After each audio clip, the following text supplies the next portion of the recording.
রংপুর জেলা স্কুল মাঠে আগামী ১১ জুলাই অনুষ্ঠিত হতে যাচ্ছে বাংলাদেশ জামায়াতে ইসলামী সহ ১১ দলীয় জোটের এক বিশাল মহাসমাবেশ। সমাবেশকে সফল করতে ইতোমধ্যেই সভাস্থলে মূল মঞ্চ তৈরির কাজ জোর কদমে শুরু হয়েছে। এই মহাসমাবেশকে কেন্দ্র করে রংপুর ও আশপাশের জেলাগুলোর নেতাকর্মী এবং সাধারণ মানুষের মাঝে ব্যাপক উৎসাহ ও উদ্দীপনা লক্ষ্য করা গেছে।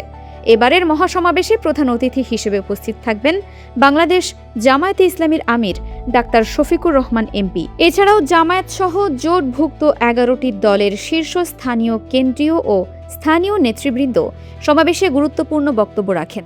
এই মহাসমাবেশের মূল আলোচনা ও দাবিসমূহ মূলত দেশের সার্বিক পরিস্থিতি এবং অবহেলিত উত্তরাঞ্চলের স্বার্থ সংশ্লিষ্ট বিষয়কে কেন্দ্র করে আবর্তিত হবে।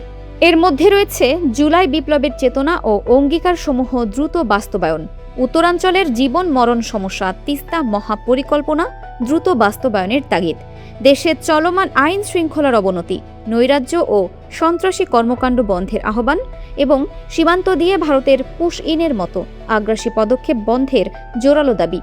সমাবেশ সফল করতে রংপুর বিভাগের সবকটি জেলায় এখন চলছে শেষ মুহূর্তের ব্যাপক প্রস্তুতি।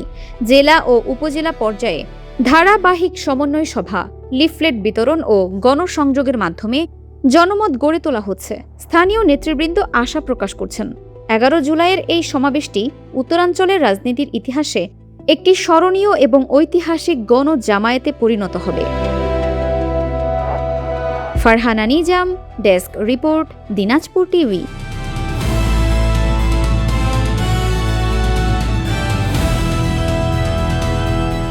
দিনাজপুর টিভি মানুষের জীবনের কথা বলে।